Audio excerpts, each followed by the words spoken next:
I could vividly remember I was in first grade at Mars Hill Christian School. The school was also my church home, so there were always a lot of familiar faces around, and I was sort of a golden child because my grandmother took me everywhere with her. People warmed up to me really quickly. It was like I was a part of everyone's family. They really all looked after me, which was so great. Back in the day, one of the mothers of the church was also the lunch lady. You know, that's a term we use to describe the person who cooks and feeds us during lunch. Miss Trinetta Robinson. I mean, she was an absolute gem. She was lively, she was loving, and even in her last years, she had more energy and was more full of life than one could ever expect. A few times a month, we'd always have spaghetti and meatballs for lunch, and whenever she would see me, she would always make sure I got a little extra. That was our little secret. All right, here are our meatballs. This is our chicken meatballs that have been seasoned really, really, really well. These smell amazing. They're super easy to make. Let me show you how I did it. To start, add onion, garlic, bell pepper, and celery to a food processor and blend it until it's almost a paste.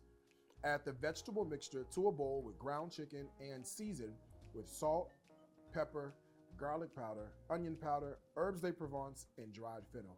The key to a moist meatball is adding bread that's been soaked in milk. Mix that really well, and then you're ready to form your meatballs. My oven's preheated to 400 degrees. These meatballs are gonna go in until they're golden brown and delicious. And I gotta tell you, it already smells good, so when it comes out of the oven, it's gonna be even better. So I'm just opening a can of tomato puree so I can get that ready to go for our tomato sauce. So let me show you the base and how this works. I have a little bit of olive oil that I'm gonna put into this skillet. This is onion, bell pepper, and a little bit of celery, and give it a little of a saute. A little pinch of salt and some black pepper. We'll give that a little bit of a toss.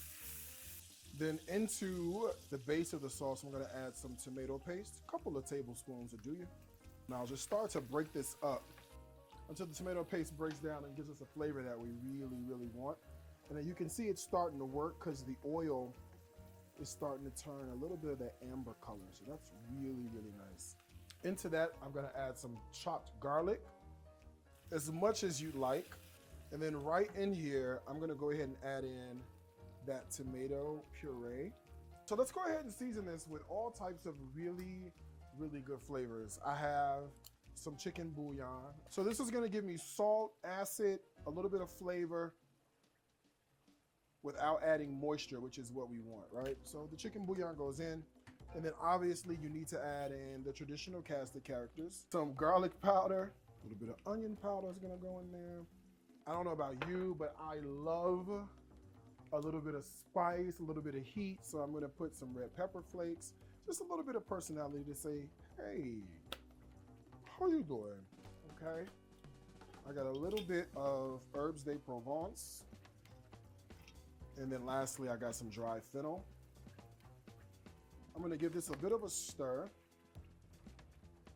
And I'm gonna toss in a can of stewed tomatoes. And this is just a grocery store brand of stewed tomatoes. Stewed tomatoes are great. It's like one of those things, almost like a little bit of a surprise that you get when you sort of bite down into it. It's really, really good. And there you go. A little pinch or so. Give that a stir.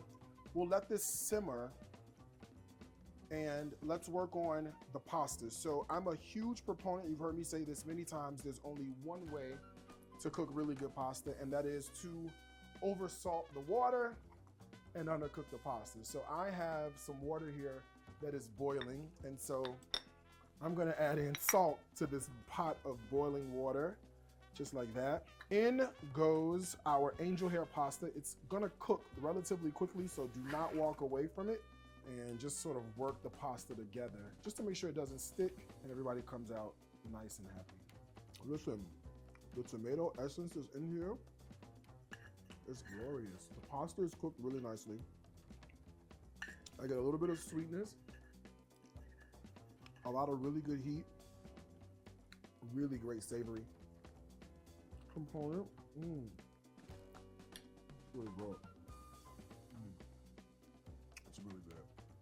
The flavors are humming, all in a complete harmony. This is really a great dish. Really paying homage to Miss Robinson and my childhood. And with this, you'll want an extra helping as well.